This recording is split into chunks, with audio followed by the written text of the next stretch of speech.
Euh, alors pour ce dernier talk, je vais pas raconter tout ce qu'on fait à Blablacar en vrai. J'étais parti pour lister quelques projets. Finalement, je vais juste parler d'un seul, euh, qui est principalement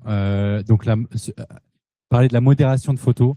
Je parlerai rapidos de ce qu'on fait par ailleurs. C'est plus, on pourra faire un lien si jamais vous avez des questions pour après. Mais voilà, le focus, ça va être la modération de photos. Blablacar, c'est plusieurs dizaines de millions d'utilisateurs et chaque utilisateur peut mettre des photos, donc photos de profil principalement. Et ça amène à peu près voilà, plus de 50 000 photos à modérer. Les gens peuvent mettre un peu n'importe quoi et ils mettent souvent n'importe quoi d'ailleurs. Euh, Ça représente quand même une grosse charge. Jusqu'à 2019, on avait en fait 12 personnes qui étaient dédiées à temps plein à faire oui, non, ça c'est bien, ça c'est pas bien, en fonction de guidelines. Ça résultait quand même à 25% de refus. C'était un énorme boulot. Et donc, forcément, qui dit beaucoup de main-d'œuvre dit possibilité de. Il y avait toute la mouvance, enfin, ma mouvance. En tout cas, il y a pas mal de progrès sur la partie AI. Là, je ne parle pas de Gen AI, mais vraiment de AI.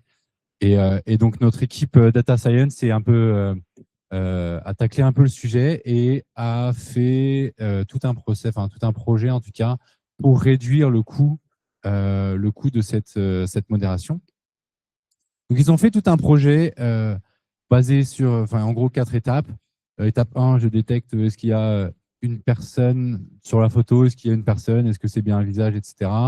Je fais un petit cropping. Et ils ont développé tout un modèle de deep learning. Donc, c'était un truc basé sur ImageNet, si je dis pas de bêtises, avec une spécialisation, en gros, enfiler des photos. Ils ont dit ça, c'est bien, ça, c'est pas bien. Et un petit truc rigolo, c'est parce qu'il y a beaucoup de gens qui uploadent des photos de. On leur demande d'uploader des photos, alors ils mettent des photos de célébrités. Et en vrai, il y en a vraiment beaucoup. Donc, ils se sont dit, on va rajouter ce petit truc. Euh, un projet comme bon, ça met quand même du temps à être fait. Et ça marche plutôt pas mal. En fait, ils ont fait ce projet-là. Je crois que l'accuracy, c'était à peu près 98% quand même. Mais c'était 98% en gros, ce qu'ils visaient, c'était un 80-20. Donc, sur 100 photos uploadées, ils se disaient, bon, OK, mon modèle, il est capable, enfin, tout ce process-là, il est capable de dire pour 80 photos, 80% des photos, c'est OK, c'est pas OK. Et il restait quand même une zone d'ombre un petit peu, je sais pas trop, de 20%.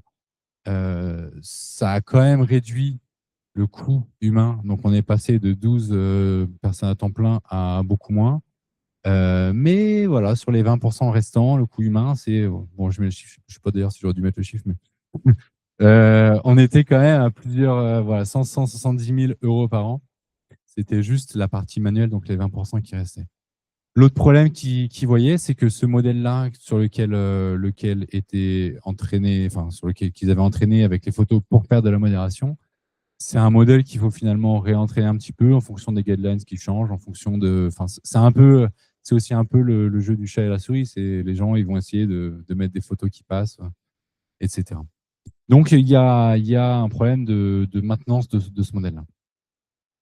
Et finalement, 2025, GenAI, c'est cool, on voit les LLM, ils font plein de trucs. Et on s'est demandé, bah, finalement, est-ce que les LLM seraient capables de modérer les photos? Et c'est ce qu'on a essayé. Alors, moi, je dis on, d'ailleurs, j'ai participé en rien dans ce projet-là. Je suis juste le porte-parole. Mais en tout cas, c'est ce que l'équipe Data Science a essayé. Ils se sont dit, bah voilà, on a ce truc-là. Peut-être que les LM sachant tout faire, ou presque, à peu près, peut-être qu'on peut remplacer notre modèle hyper complexe à maintenir, et enfin hyper complexe aussi, par juste un prompt. Et finalement, et bon, le truc de célébrité, ils l'ont enlevé parce que ça coûtait une blinde et que ça marchait pas en vrai. Euh, et donc c'est un peu ce qu'ils ont testé. Ils se sont dit, bon, on va tester le prompt. Ils ont quand même fait des petits outils pour évaluer la performance de ce prompt. Le côté intéressant de ce projet, ce que j'aime bien, c'est que finalement, avec les LLM, moi, je vois énormément de cas pas du tout pragmatiques. On va utiliser les LLM pour tout et pour rien. Des fois, c'est des trucs assez débiles.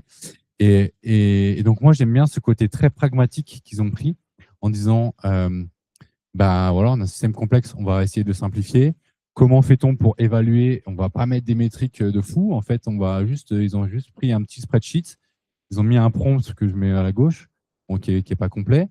Ils ont créé un autre tab avec une liste de photos qui était pré-validée.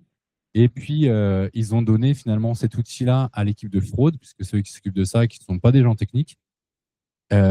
Et ça leur a permis de travailler le prompt et de dire, bah voilà, est-ce que c'est mieux, est-ce que c'est pas bien, de regarder visuellement, en fait, bah tiens, cette photo-là, ça doit être bien, ça doit être pas bien. Donc, comme ça, ils ont pu itérer pour arriver à un résultat plutôt satisfaisant.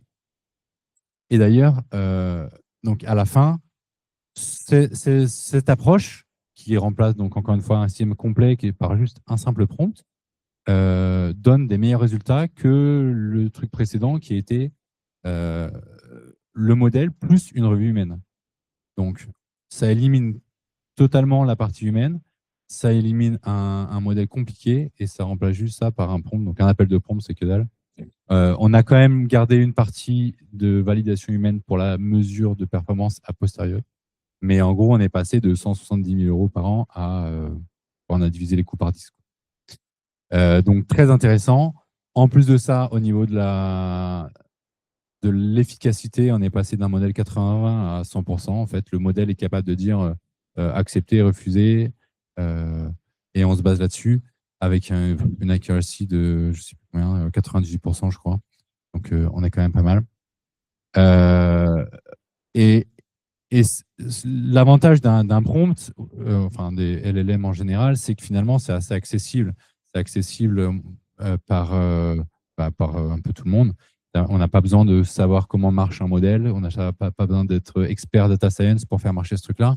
Et c'est vraiment le côté hyper intéressant dans cette approche, c'est que l'équipe data science a donné les clés à l'équipe qui a le knowledge business, l'équipe de fraude, les outils qui vont avec. Et si jamais il y a des guidelines à mettre à jour, si jamais il y a des changements à faire, finalement, l'équipe qui sait, c'est celle qui a possession de l'outil et qui peut la faire évoluer de manière complètement autonome. Le dernier point intéressant avec cette approche-là, c'est que finalement, on est passé d'un système où il fallait réentraîner le modèle, etc., et donc un système qui perd en performance au fil du temps, à un système où c'est l'inverse. Il va s'améliorer au fil du temps. On a le prompt qui reste le même, mais les modèles s'améliorant au fil du temps. La détection, la modération en tout cas, va s'améliorer au fil du temps. Donc, hyper intéressant, beaucoup de saving. Et voilà. Hyper rapidement. Donc là, j'ai parlé de photomodération. On a plein d'autres trucs. Voilà, j'ai mis des exemples. Data Copilot, c'est ce qui permet de faire de la data analysis. Donc, c'est pareil, on avait un bottleneck sur les data analysts as a service. Traceable, explainable, qui est un truc intéressant. On fait pas mal de migration, un peu comme a fait Marine, avec des trucs qui marchent plutôt pas mal. Pas dans tous les cas, mais plutôt pas mal.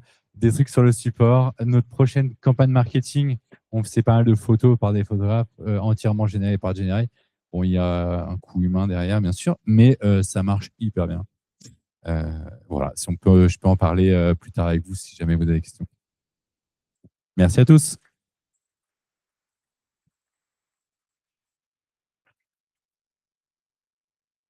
Je ne vais pas prendre de questions tout de suite, comme on s'arrête juste là. Si jamais tu as des questions, juste après.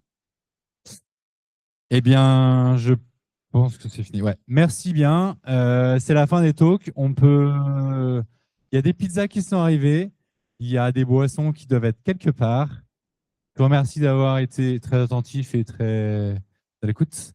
Si jamais vous avez des questions, je suis désolé, on a été hyper rapide sur les questions, mais c'est le moment de discuter.